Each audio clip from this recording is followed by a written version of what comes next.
frase foi dita com uma calma aterradora, contrastando com o caos que ela imediatamente instaurou.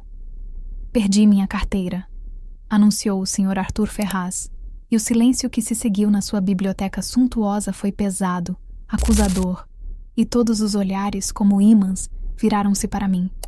Meu nome é Sofia, tenho 27 anos, e há 6 meses sou uma das governantas da mansão Ferraz. Meu trabalho é zelar pela harmonia invisível da casa. As flores sempre frescas, os lençóis impecavelmente esticados, a poeira que ousa não existir. Naquela manhã, porém, a harmonia se estilhaçou, e eu, a funcionária mais nova e com o passado mais desconhecido, tornei-me o caco de vidro mais suspeito. Arthur Ferraz era um homem que vivia em um inverno particular. Um bilionário recluso que, desde a morte de sua esposa, Laura, há 1 ano, movia-se pela própria casa como um espectro. O sorriso era uma relíquia, a voz, um murmúrio. A única coisa que parecia mantê-lo de pé era a iminente fusão de sua empresa, um negócio de cifras astronômicas que seria assinado em menos de 24 horas. E a carteira que ele perdeu não era uma carteira qualquer. Além dos cartões e de uma quantia de dinheiro que provavelmente pagaria minha faculdade, ela continha o item mais crucial de toda a negociação: um pequeno pendrive. Dentro daquele pedaço de plástico estavam as chaves finais do acordo, os dados criptografados que valiam bilhões. A perda não era um inconveniente, era uma catástrofe.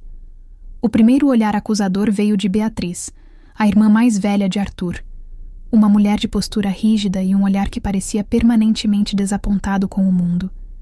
Desde o meu primeiro dia, ela me analisava com uma desconfiança fria, como se minha juventude e minha origem humilde fossem por si só um delito.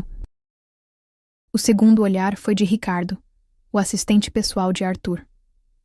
Um jovem ambicioso, pálido de pânico, que via sua carreira evaporando junto com o pendrive. E o terceiro, o mais intimidador, foi do chefe de segurança, um homem do tamanho de um armário, cuja única função era eliminar ameaças. E a ameaça, naquele momento, tinha meu rosto. Eu estava limpando as prateleiras de mogno quando Arthur deu a notícia. Tinha servido seu café minutos antes. Minha proximidade com ele, meu acesso irrestrito à biblioteca, transformaram-se instantaneamente em provas circunstanciais contra mim. Sofia, disse Beatriz, a voz cortante, sem rodeios. Você foi a última pessoa a estar sozinha com meu irmão. Onde está a carteira? Eu não a vi, senhora Beatriz. Eu juro. Minha voz saiu mais trêmula do que eu gostaria. Nós reviramos a biblioteca, o escritório, o quarto dele. Ela não simplesmente desapareceu, rosnou Ricardo, andando de um lado para o outro. Alguém a pegou. Alguém. O pronome tinha um destinatário claro. Eles viam uma ladra. Eu via uma cena de crime sem crime. O que eles não sabiam é que, por trás do meu uniforme de governanta, havia uma mente que funcionava de forma diferente. Eu não estava apenas trabalhando para pagar as contas. Estava pagando por minha faculdade online de psicologia forense. Nas minhas noites, eu não via novelas. Eu estudava perfis criminais, análise comportamental, a arte de ler as entrelinhas da natureza humana. E a cena à minha frente não me parecia um roubo. Parecia outra coisa. Algo que estava fora do lugar. A primeira virada, a que transformou a suspeita em acusação direta, veio de Beatriz. Ela me encurralou perto da porta. É melhor você devolver a carteira agora, garota. Ninguém vai te machucar. Nós só queremos o pendrive de volta. Depois você some daqui e nós esquecemos que isso aconteceu. Era uma armadilha, uma confissão forçada. Se eu aceitasse o acordo, estaria admitindo a culpa. Se recusasse, a polícia seria chamada e minha vida estaria acabada. Foi nesse momento que uma calma estranha tomou conta de mim. A estudante de psicologia dentro de mim assumiu o controle. Eu não posso devolver o que não peguei, senhora, eu disse, a voz agora firme. Mas eu posso ajudar a encontrar. Eu peço uma chance. Antes de chamarem a polícia, me deem 1 hora. 1 hora para tentar entender o que aconteceu. Ricardo riu. Um som histérico. Entender? Nós precisamos da carteira, não de uma sessão de terapia. Mas Arthur, que até então estava em silêncio, perdido em sua própria névoa, levantou os olhos. Havia um vislumbre de curiosidade em seu rosto cansado. 1 hora, ele disse, a voz baixa, mas definitiva. Beatriz protestou, mas a palavra do irmão era lei. Minha hora começou a contar. O chefe de segurança me seguia a cada passo, um cão de guarda esperando meu deslize. Mas eu não estava procurando um objeto. Estava procurando um padrão, um desvio na rotina. Comecei a refazer os passos de Arthur. Não os de hoje, mas os de ontem. Onde ele esteve? O que ele fez? Minha mente, treinada para observar, começou a acessar os arquivos. Lembrei-me de vê-lo andando pelo jardim no final da tarde, algo que ele raramente fazia. Lembrei-me do casaco que ele usava, um blazer de tweed que não estava no closet hoje. Lembrei-me da expressão em seu rosto. Não era a expressão de um bilionário prestes a fechar o negócio da sua vida. Era a expressão de um homem perdido. A verdade, eu suspeitava, não estava no que foi roubado, mas no que foi esquecido.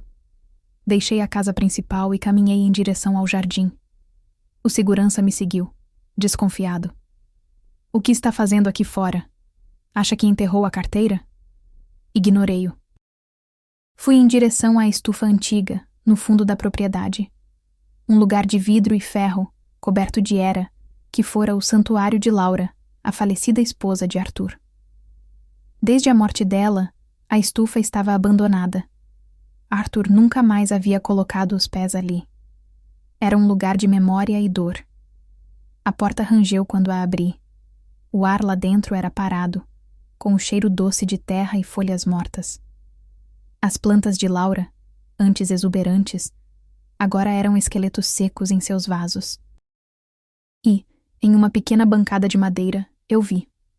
Não a carteira, mas a primeira peça do quebra-cabeça.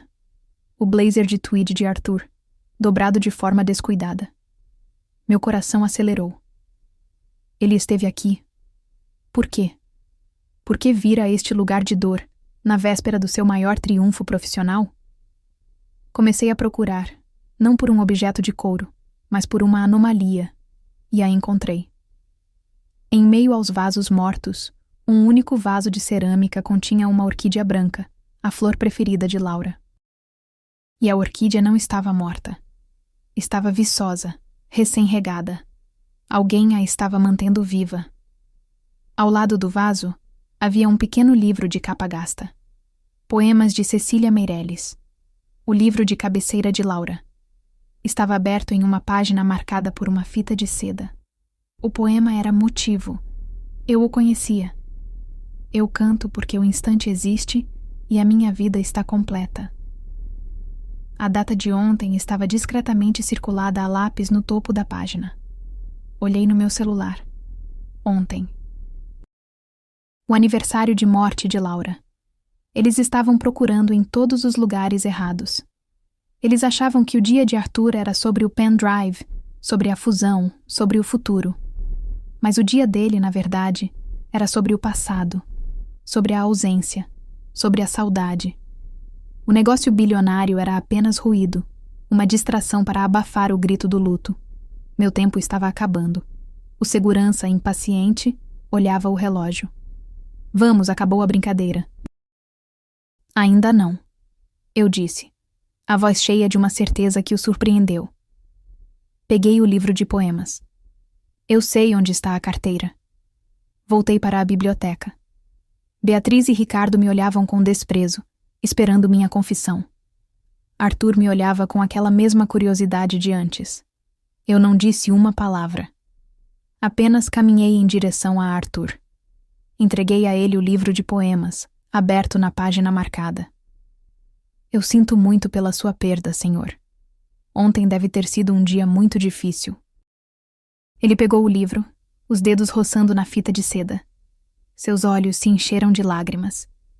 Pela primeira vez em meses, a máscara de bilionário indiferente caiu, revelando o viúvo de coração partido. Beatriz olhou para o irmão, chocada, como se o visse de verdade pela primeira vez. Onde? Arthur sussurrou, a voz quebrada. A memória é o lugar mais seguro para guardar o que amamos. Eu respondi, citando uma frase que li em um dos meus livros. O senhor não perdeu sua carteira. O senhor aguardou. Então, me virei e caminhei até um canto da biblioteca. Ali, havia um grande baú de madeira escura, com entalhes de folhas. Era o baú de Laura, onde ela guardava suas primeiras edições de livros, suas cartas, suas recordações de viagem. Desde sua morte, ele permanecia trancado. Um mausoléu de memórias. Está aqui dentro, eu disse. Beatriz bufou. Impossível. A chave sumiu há meses. Mas Arthur caminhou lentamente até mim. Ele enfiou a mão sob o colarinho da camisa e puxou uma fina corrente de prata. Nela, pendia uma pequena chave ornamentada. Com as mãos trêmulas, ele a inseriu na fechadura do baú. O clique da fechadura se abrindo ecoou na sala silenciosa. Ele ergueu a tampa pesada. O cheiro de papel antigo e lavanda encheu o ar. E lá dentro, repousando suavemente sobre uma pilha de diários encadernados em couro, estava a carteira de couro preta, intocada, segura. Arthur não a perdeu em um descuido. Em um ato de luto inconsciente, na noite do aniversário da morte de sua esposa, ele pegou o objeto que simbolizava seu futuro estressante e o uniu ao seu passado sagrado. Ele guardou sua vida profissional junto com sua vida emocional, no único lugar que ele considerava inviolável. O silêncio na sala foi esmagador. Ricardo soltou um suspiro de alívio tão alto que pareceu um grito. Beatriz estava pálida como um fantasma, o rosto uma mistura de choque e vergonha. Ela não olhava para a carteira. Olhava para o irmão, para a dor que ela, em sua rigidez, havia se recusado a ver. Arthur pegou a carteira. Depois olhou para mim. E em seus olhos, não havia mais o olhar de um patrão para uma empregada. Havia o olhar de um ser humano para outro. Um olhar de profunda e avassaladora gratidão. Me perdoe, Sofia, ele disse, a voz embargada. Todos nós. Me perdoem. A resolução daquele dia não envolveu demissões ou gritos. Envolveu um silêncio constrangedor e um pedido de desculpas que mudou a dinâmica daquela casa para sempre. Beatriz me pediu perdão, de forma seca, mas sincera. Ricardo me agradeceu efusivamente. Mas a mudança mais significativa veio de Arthur. Uma semana depois, a fusão foi um sucesso. A notícia estampou a capa de todos os jornais financeiros. Mas na mansão Ferraz, a verdadeira transformação acontecia longe dos holofotes. Arthur começou a sair da sua concha. Começou a conversar comigo, a perguntar sobre meus estudos, sobre meus sonhos. Certa tarde, ele me chamou à biblioteca. Sobre a mesa, não havia contratos. Havia um folheto da minha universidade. Eu li sobre o curso que você faz, ele disse. Psicologia forense. É fascinante. Sua capacidade de observação, sua empatia. É um dom, Sofia. Um dom que não deve ser desperdiçado limpando prateleiras. Naquele dia, ele me ofereceu algo que valia mais do que qualquer bônus. Ele se ofereceu para financiar minha educação inteira, incluindo um mestrado no exterior. E me ofereceu um estágio remunerado no departamento de análise comportamental de sua empresa, para que eu pudesse aprender na prática. Hoje, meses depois, minha vida é outra. Eu troquei o uniforme de governanta pelo de estagiária. Troquei o espanador por livros e relatórios. Arthur ainda é meu chefe, mas, acima de tudo, tornou-se meu mentor e amigo. A estufa de Laura está sendo restaurada, e ele mesmo cuida da orquídea branca. Naquele dia fatídico, todos na mansão estavam procurando por uma carteira perdida. Mas eu, a governanta de 27 anos, a principal suspeita, Era a única que estava procurando pelo homem perdido. Ao encontrar a carteira, não salvei apenas um negócio bilionário. Ajudei a resgatar um homem do naufrágio de sua própria dor. E no processo, encontrei meu próprio futuro. Eles achavam que a resposta estava no dinheiro, mas no fim das contas, estava na memória. E em ter alguém que, em vez de julgar, simplesmente se importasse em entender. Se você gostou dessa história, compartilhe suas reflexões aqui nos comentários abaixo e diga-nos de qual cidade você está ouvindo.